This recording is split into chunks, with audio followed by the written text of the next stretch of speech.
Welcome you all. Hari Om. Let us begin the Hariom. class. Hari Om, all of you. Om Sadashiva Samarambham Shankaracharya Madhyamam Asmadacharya Paryantam Vande Guru Paramparam. Gurur Brahma Gurur Vishnu Gurur Devo Maheshwaraha Guru Sakshat Parabrahma Tasmai Shri Gurave Namaha.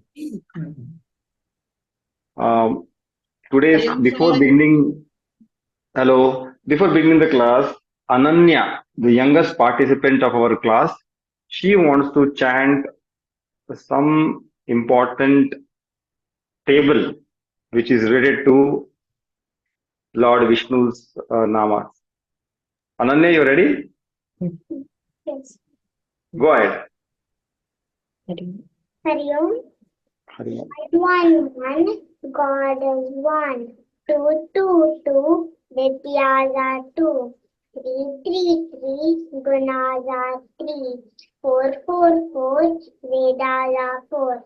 Five, Bhutas are five. Six, Ritus are six. Seven, Rishis are seven.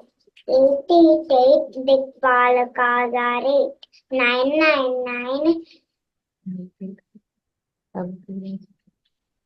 Gruhas are nine. Ten,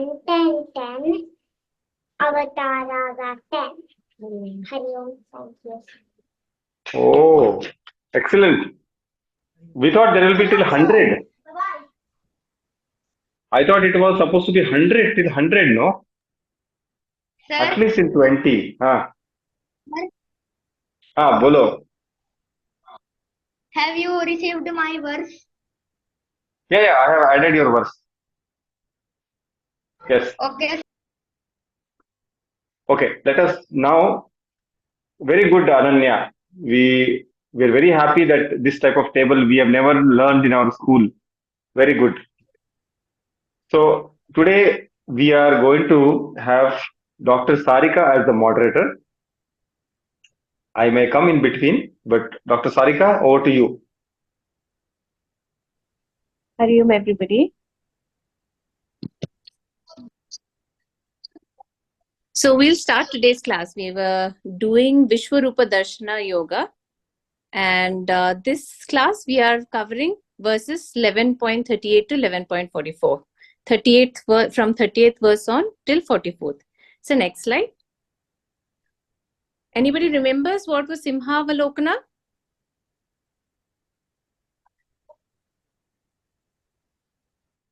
So Simhavalokana is the majestic lion who's walking in the forest, and he's looking back at the track that he has already covered. So we are basically this is the way we describe recapping what we have studied until now in Vedanta. Next slide, sir. So we'll go through all the verses we have covered till now. So in the 11th chapter, the 1st to the 4th verse is about Arjuna's request. He wants to see the glorious form of Krishna. So he's telling Krishna that he has heard all the we had gone through Vibhuti Yoga in the previous chapter. So all the Vibhutis and glories of the Lord he has heard about in the previous chapter, and he now wants to see what this looks like. So he requests Krishna to show him his real form. Next slide, sir. So in verses 5 to 8, Krishna describes his form and says that he's agreeing to Arjuna's request and he's going to give him divine eyes so that he can actually behold Krishna's splendor. Next slide, sir. So verses 9 to 14 are about Sanjaya's description. So we know Sanjay has a Divya Drishti which was given by Vyasacharya so that he can relay all that he sees that is happening at the Kurukshetra to Dhritarashtra, the blind king. Dhritarashtra wanted to know what is happening at Kurukshetra live. So Sanjaya was given Divya Drishti by Vyasacharya. So Sanjaya is telling how exactly the Vishwarupa looks to Arjuna, and what is Arjuna's response to the same. Next slide, sir. So first, Arjuna is in awe. He is wonderstruck at the Vishwarupa. When he first sees Vishwarupa, he is wonderstruck. Second slide, sir. So that is covered in verses 15 to 22. And then verses 23 to 30 describe Arjuna in fear. So he sees the negative part of Vishwarupa, like destruction, which is happening around the world. He can see all of it together, especially what is going to happen at Kurukshetra. He can see it. So he gets very, very scared now. So next slide. Now, in fear, he trembles and he asks Krishna, who are you? And what are you here for? What is your purpose? Next slide. So that's covered in verse 31. In verses 32 to 34, Krishna describes what he is. He tells Arjuna that he is Kala Tattva. Kala means time, the time principle. So in this world, whoever takes birth has to also die. And that destruction is based on time. When the time comes, destruction has to happen. So Krishna explains to Arjuna that he is the Kala Tattva, the one who marks the end of people, of sometimes civilizations, of yugas, and of the universe itself when the time comes. Next slide, sir. So in verse 35, Sanjay describes the dawn of devotion in Arjuna. Now Arjuna has understood both the parts, the positive part of the Vishwarupa and the negative part of the Vishwarupa. He has understood the greatness of the Lord. He's now beginning to understand what Krishna, whom he used to consider a friend, is really. And so he's trembling and he's fearful. He bows down low and speaks falteringly to Krishna. Next slide, sir. In the next verses from 36 to 46, Arjuna starts singing Krishna's praises in devotion. And finally, he requests Krishna to take away the Divya Chakshu from him. He does not want to see Vishwarupa Darshana anymore. So that is what happens from verses 36 to 46. And we will be covering verses 38 to 44 today. So before we do that, we will have a small discussion by Aditi and Nayana about free will. So let's hand over the stage to Aditi and Nayana so that they will tell us about free will.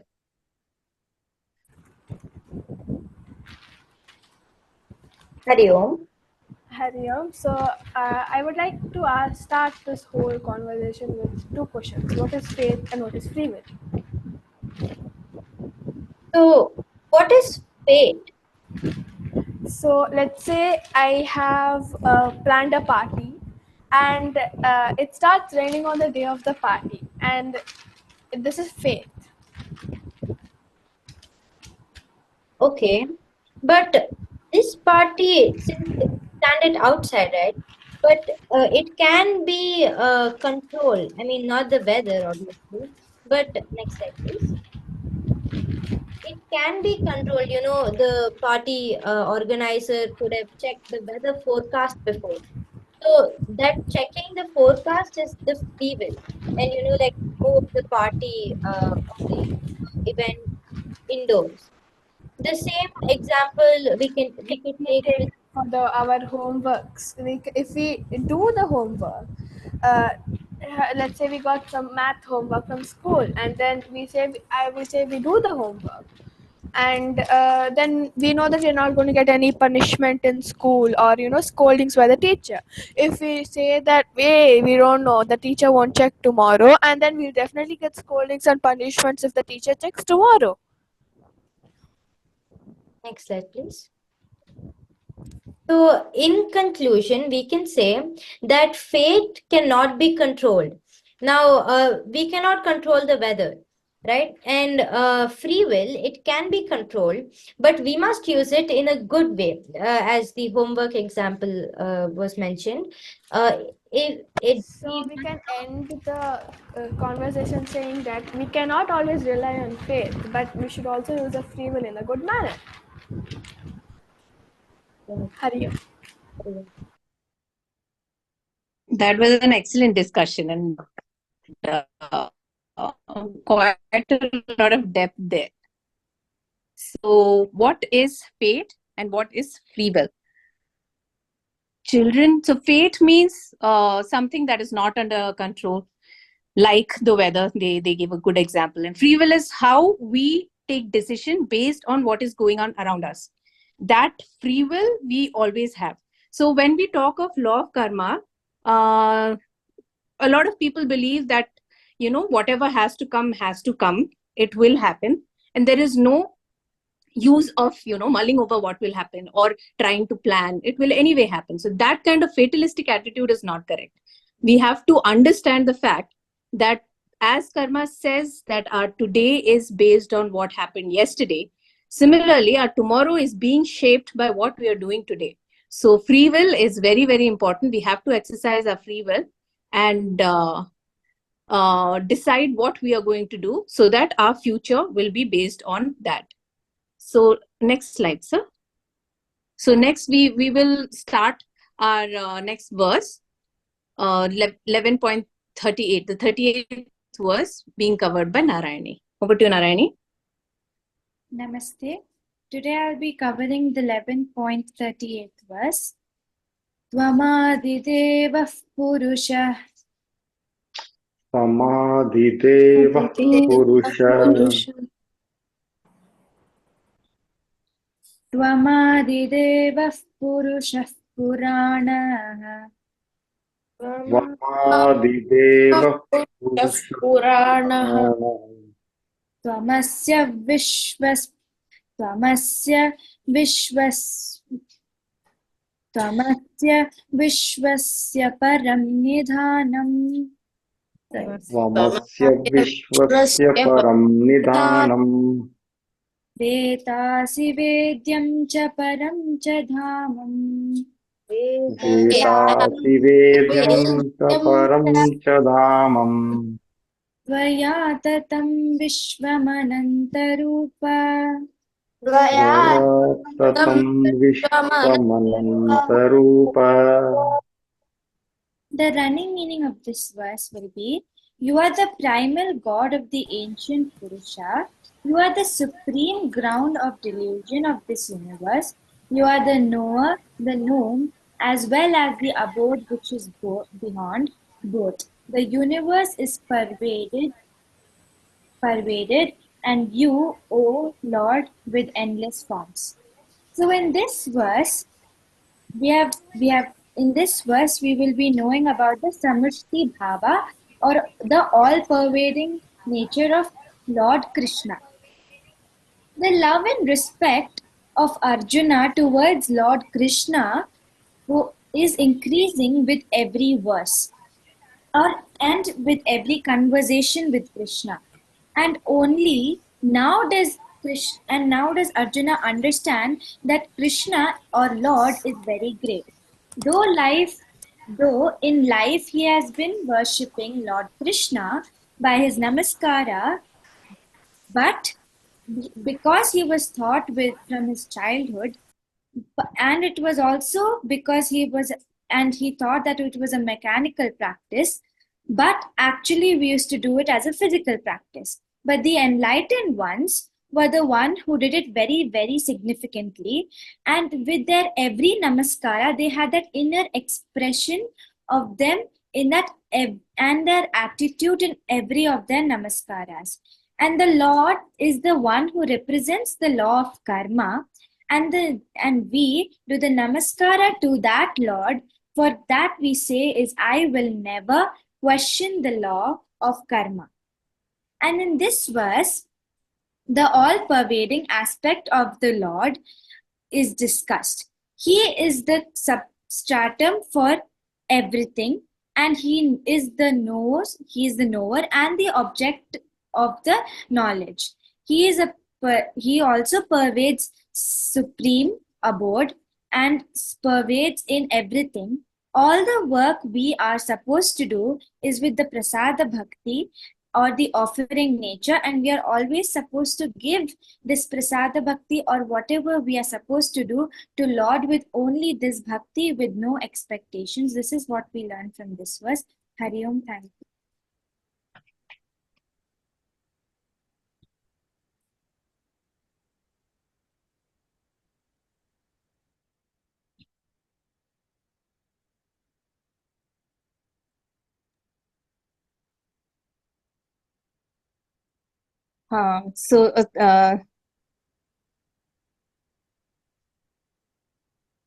That was an excellent presentation by Narayani.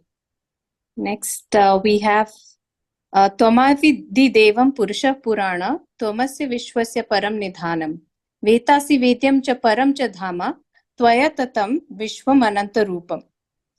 So we are looking at Arjuna, who's totally awestruck with Krishna's universal form. So we will go to the next verse now by Pragya, 11.39. Over to you, Pragya.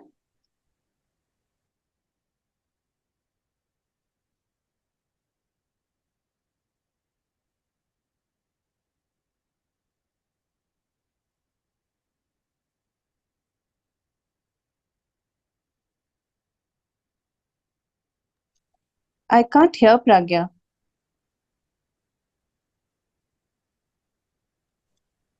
Ma'am, she left just now, I think. There's a She note. left, is it? Yeah, maybe internet issue. Okay, yeah. So shall we go forward, sir, or shall we wait for her? No, it's okay. We can just go, and when she comes back, we can go back to the We verse can, because okay, she has sir. prepared a lot. Yeah.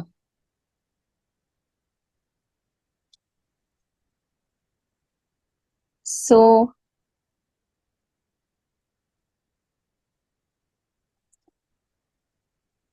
we'll go to the next verse then. Verse number 40 by Anvit. Anvit, you can start. I'm gonna say the verse 11.40. Namah purastadata prishtadhaste.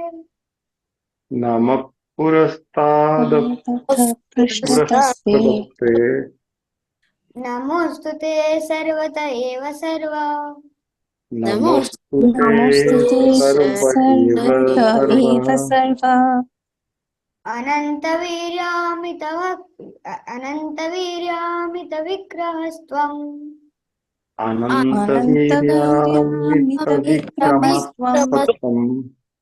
Sarvam swamapnushi tatosi sarva. Sarvam Sarvam samapnoti samapnoshi tatosi tatosi sarvaha. sarvaha. Nama, offering salutation.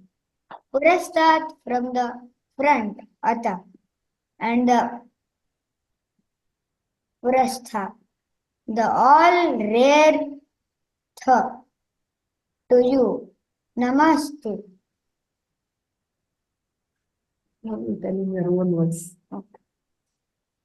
I offer my salutation. Te, to you. Sarva, from all sides. Eva, indeed. Sarva, all. Ananta, with Virya, infinite power. Ananta Virya, infinite valor and might. Tavam, you see, Sarvam, everything. Swamabnoshi, provide. Tata, Tata, Asi. You are Sarva, everything. Telling your own voice now.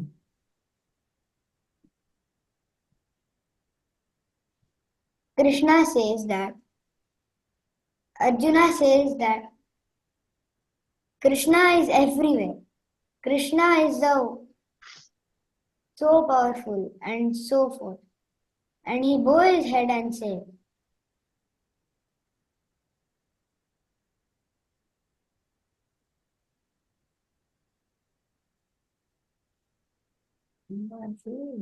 Anvit, you're done. He's the supreme and he's unlimited. And he's so forceful and he's so powerful. Thank you. Hariom. Good job, Anvit. So we are seeing that Arjuna is still in an overwhelmed state, and he has just suddenly realized the glory of God completely. He's realized how the entire universe is packed completely with just one being. So when we talk about infinite, we mean that, nothing is excluded from it. If anything is truly infinite, then there is nothing which is excluded from that infinite. So the entire universe, he just now has understood that every single bit of it is nothing but God. There is nothing but God that he's experiencing. So we'll go on to the next verse No, by we can Swastik. take.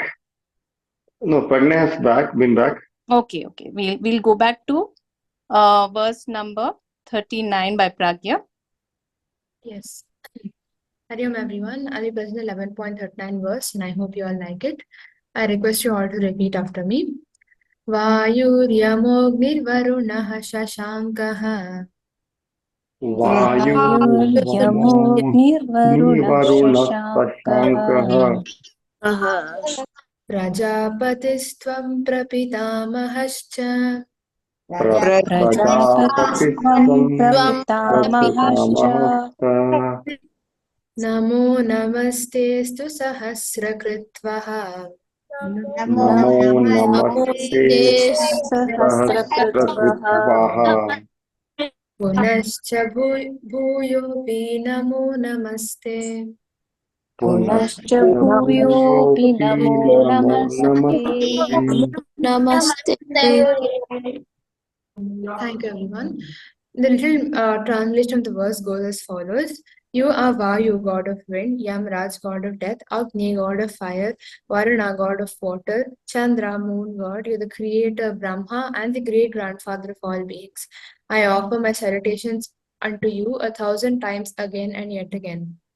So, as Sarika ma'am mentioned, by now Arjuna has seen both the good side of the Vishwarupam and the bad side of the Vishwarupam. He has seen the devotion and kindness shown by the Paramatma and also the cruelty or the slightly more negative aspects. So then Arjuna finally comes to the understanding that Ishvara or the Paramatma is the prana shakti of this creation. He is the one who gives life to all of us. He himself manifests in the various forms that is required to sustain this universe. So in this verse, 4 of the aspects are mentioned. We have Yama, the Lord of Death, who ensures justice for all; Vayu, the Lord of Wind, who sustains all beings; Agni, the Lord of Fire, who provides energy to all; and Varuna, the deity that represents water, which is very necessary for our living. It is said that Bhagavan Brahma, the creator of the universe, brought all these forces into nature. Brahma is also referred to as the Hiranyagarbha or the golden womb that created this universe. But Paramatma existed even before Brahma created this universe. So for Brahma to come into existence, there had to be someone before him. That is the Paramatma.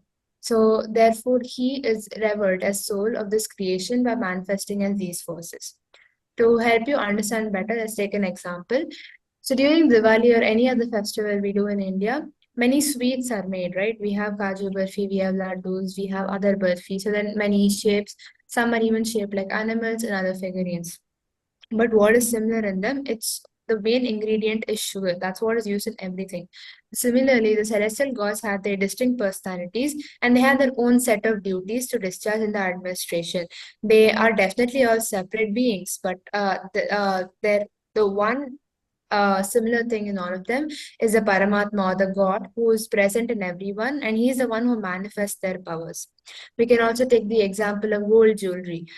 We have so many different types of pendants, chains, bangles, rings. You have so many ornaments. What is the main component? It's gold. So with the gold is a similarity like how Paramatma is within all of us. So next slide. In Mahabharata, both Kauravas and Pandavas realized the presence of Paramatma. Kauravas did not have any respect, and instead they showed resentment and anger. For example, when Krishna came over to Hastinapur to make peace alliances with the Dhritarashtra and his sons, they thought he was chalak or he was trying to manipulate them, so they treated him very badly, trying to imprison him, etc. So, on the other hand, Arjuna realized that this is none other than the soul of the universe by his side. So, even before he got the Divya Drishti and he saw the Vishwarupam, he had realized that Krishna is no ordinary being. He is definitely has something special about him. So when Arjuna realized that, all he could do was stay by Krishna, take his advice, and proceed with the war with whatever Krishna told him to do. So knowing that it was Ishvara himself who was in the form of Krishna helping him, Arjuna continued to do his work and he surrendered his pride completely. He completely succumbed to Krishna.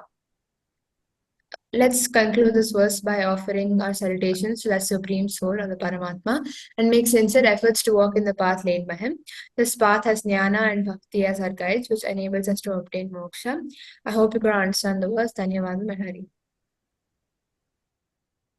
That was excellent explanation by Pragya. Excellent. So, as Pragya was telling, what we see here is that all the devas are nothing but Krishna himself, but the Supreme Soul, the Vishwarupa himself.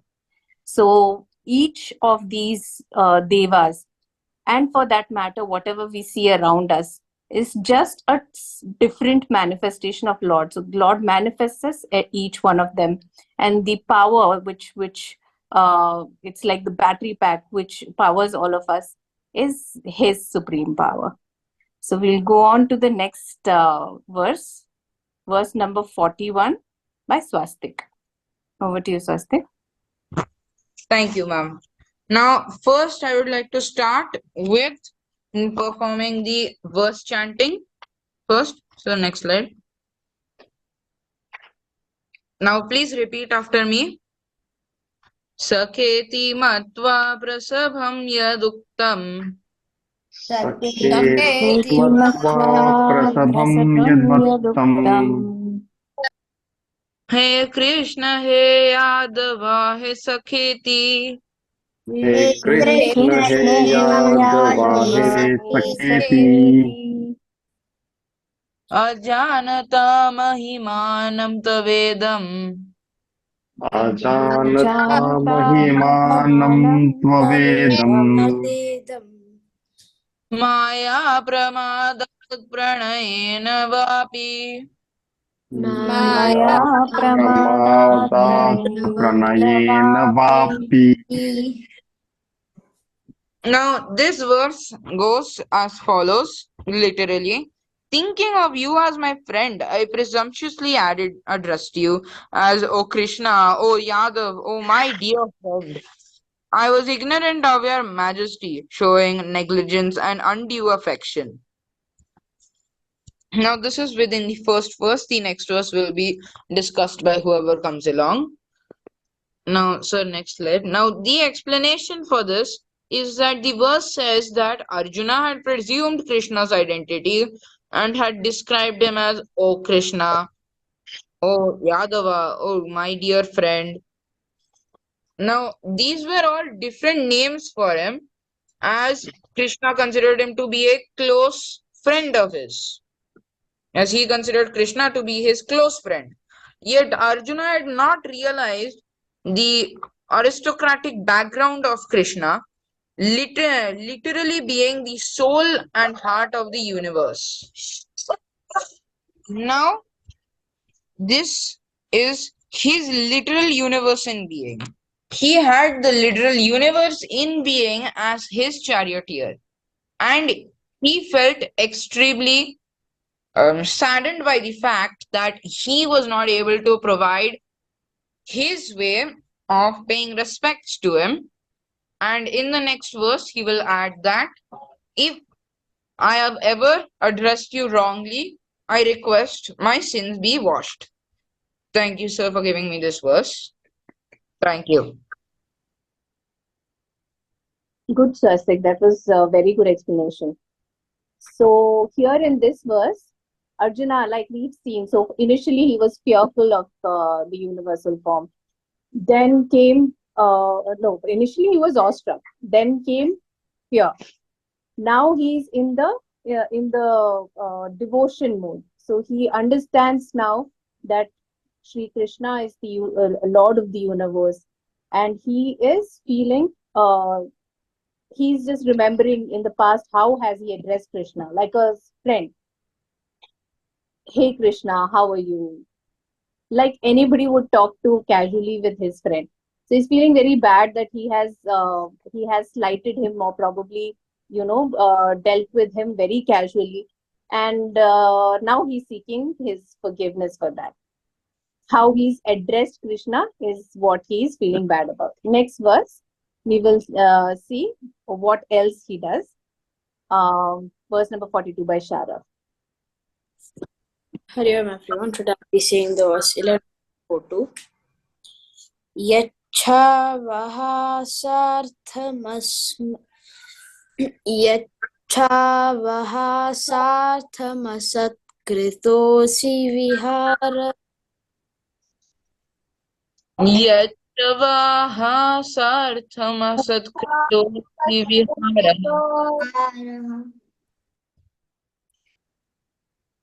Vihar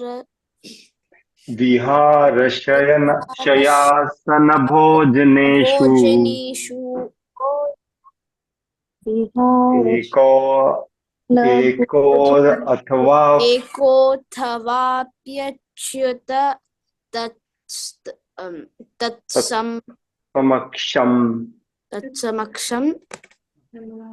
एकोऽथवाप्युच्युत तत्समक्षम् तत्क्षाप्ये त्वामहं प्रमेयम् अक्षं तच्छमये त्वामहम् अप्रियम्. So that verse, it is just a continuation of what Swastik was saying over there. If you see, there was a second half, and if justfully I would have called you as addressed him like my friend, O Krishna or Yadav, like as he said, he didn't know his true identity. He took him as like a casual friend, a normal person. He didn't know his that he was the sustainer of the whole universe, just being his charioteer and his friend. So, as if you could say, you have a friend, think of your best friend, like how you address him or something. Then, casually, you don't be very formal with him or her. So, Arjuna did the same thing since they were both friends before Arjuna knew the knowledge of the Gita. He did not know all of this attributes and how he was the ruler, sustainer, destroyer, everything. So he is just, all he wants right now is forgiveness. He has lots of devotion in him, but for this one fact, how he treated Krishna so casually, without respecting and worshipping him the way he's supposed to be, he's a little fearful, and all he wants is forgiveness in this. Hari Om.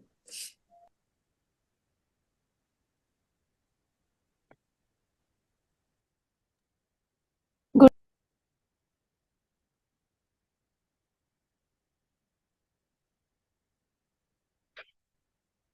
Sarika madam, you are muted, I think.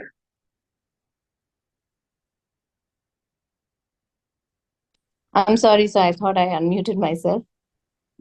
So very good, Sharaf. That was a very good explanation again. So now he seeks forgiveness of Krishna for the way he has spoken. The first part was he was talking about how he has addressed Krishna.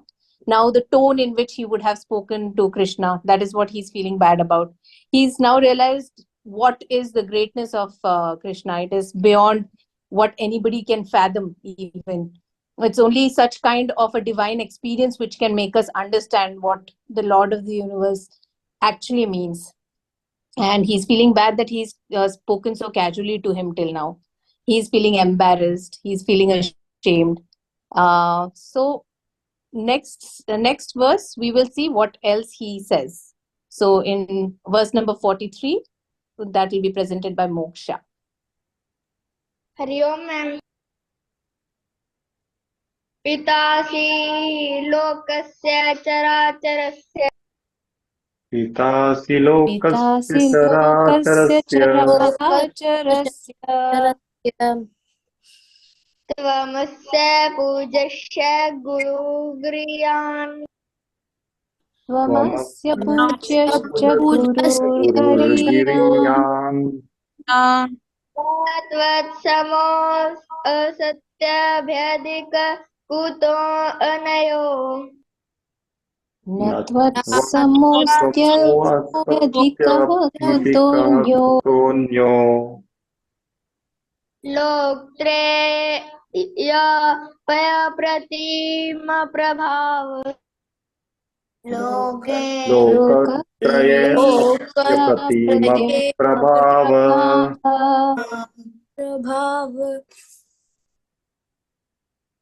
In this verse, Arjuna pays full obeisance towards Lord Krishna. Arjuna says, "You are the father of the cosmic world. You are the creator of all living and non-living things. At the outset, when you created this universe, you gave the knowledge of Vedas to Lord Krishna Brahma. So you are a teacher of all teachers. Nobody is equal to you. Then how can be greater than you? Nobody can compare the power of Lord Krishna. Also, it is said in Brahma Samhita that Lord Krishna is the reason of all reasons." Hari Om Sir. Hari Om. Only one Hari Om. correction, it is not comic, it is cosmic world. Okay, Moksha. So now he is describing the Lord again. What is the Lord? He is the father of the entire universe. He has brought into existence both living and non-living things. He is the only one who truly deserves worship. He is the guru of all gurus. Okay, so now he is praising Sri Krishna after having apologized for treating him so casually before. So next verse number 44 is the last verse we have for today by Nayana. Hari Om everyone. Today I'll be chanting and explaining the verse 11.44. I request you all to chant after me. Tasmat pranamya pranidhaya kayam तस्मात् प्रणम्य प्रणिधाय कायम् प्रसादये त्वामहमीष्टदैत्यम् प्रसादये त्वामहमीशमीड्यम् Indiam पितेन पुत्रस्य सखेव सख्युः पितेव पुत्रस्य सखेव सख्युः प्रियाः प्रियाया अर्हसि देव सोढुम् प्रियः प्रियायार्हसि देव सोढुम्. So next slide please. Next slide.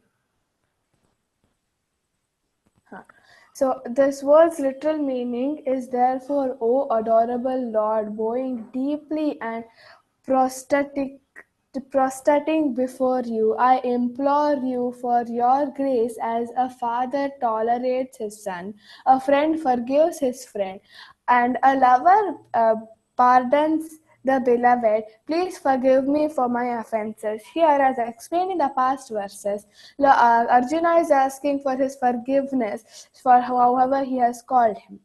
For this, there's a beautiful story of Krishna himself, who was a friend of Sudama or Kuchela. When they were young, they used to play, chat, talk, they used to eat together, they used to sleep together, they used to play, have happy times. But when they grew up, Krishna became the king of Dwaraka, found Dwaraka and became the king of Dwaraka, and Sudama was left in poverty. When he was in real poverty and there was no food to eat at all, the uh, there was no food to eat at all. His wife asked him to go and uh, ask Krishna for help. He goes to Krishna with just a little bit of puffed rice. He goes there and he's pushed out at first. When Krishna sees him, he runs and comes, hugs his friend, and is really happy to see him. He is happy to see him, he shows him, and he remembers all the good times they had in all the way back in Gurukul.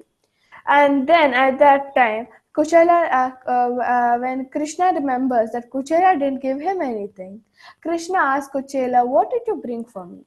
Kuchela looks around and looks at the small pack of puffed rice he had. He's like, "Should I give him or not?" Krishna sees it and snatches it.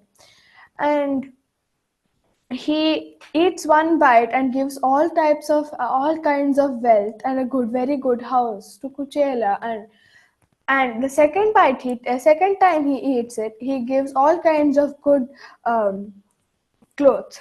Third time, before he was about to eat the third time, Rukmini stops him and says that he's going to become more wealthier and powerful than you. Kuchela doesn't understand what Rukmini is saying and takes leave and goes back home. In place of his small hut, there is a very big castle waiting for him. And then he sees that his kids are not in very ripped or old clothes. They're dressed in silk garments and are wearing very much jewelry. And his wife asked, "Did you ask Krishna?" He's like, "I never asked him anything. I just went and came back."